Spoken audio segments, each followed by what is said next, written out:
तो सिकसान तुझने सैयद संदी नात सुनी थो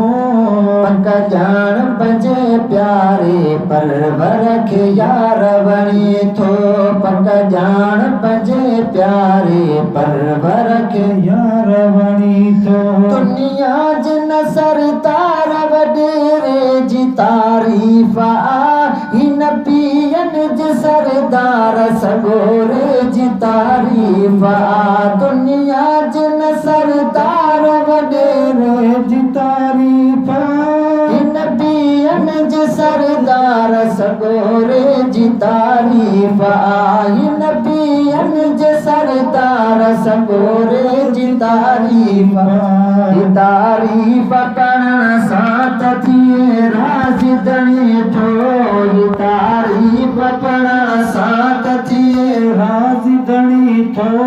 पक जान पंजे प्यारे परवर के यार बणी थो पक जान पंजे प्यारे परवर के यार बणी थो सिक सां जॾहिं सैयद संदी नात सुणी थो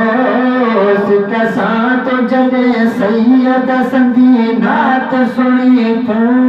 पक जान पंजे प्यारे परवर के यार बणी थो पक जान पंजे प्यारे परवर के यार बणी थो सन ख़्वानीअ जी महफ़िल नाहे प्यार सन ख़्वानीअ जी महफ़िल सन नाहे प्यार जनी जो छॾे तन जो कचहरियूं नथो थी यार तनी जो सन ख़्वानीअ जी महफ़िल सन नाहे प्यार जनी जो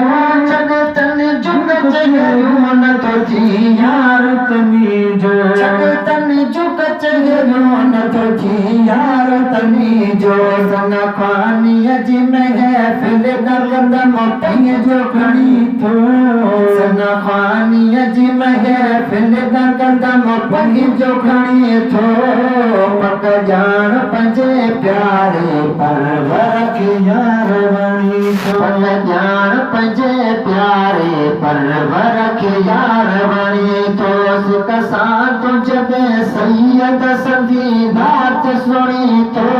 सिक सां जॾहिं सैयद संदी नात सुणी थो पक जान पंजे प्यारे परवर के यार बणी थो पक जान पंजे प्यारे परवर के यार बणी थो जेको उम्मत जिन रोदे त गुज़ारे हर हिक रात ते प्यारे जी ॿुधण चाहिनि जेके बि नथा नात जेको उम्मत जिन रोदे त गुज़ारे हर हिक रात ते प्यारे जी ॿुधण चाहिनि जेके बि नथा नात प्यारे जी ॿुधण चाहिनि जेके बि नथा नात अहिड़े नाम निहात आशिक़नि खे खोटनि में ॻणी थो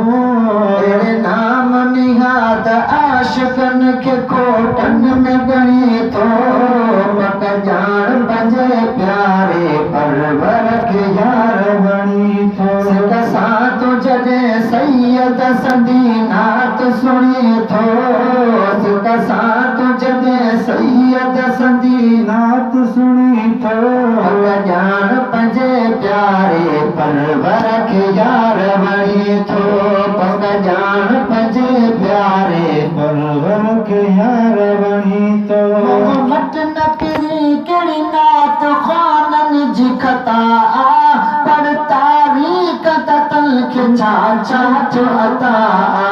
पर तारीख़ त तलखे छा छा थियो अता मट न पिरी कहिड़ी नात ख़्वाननि जी खता पर तारीख़ त तलखे छा छा थियो अता पर तारीख़ त तलखे छा छा थियो अता सन सरवर जी ॿुधी जन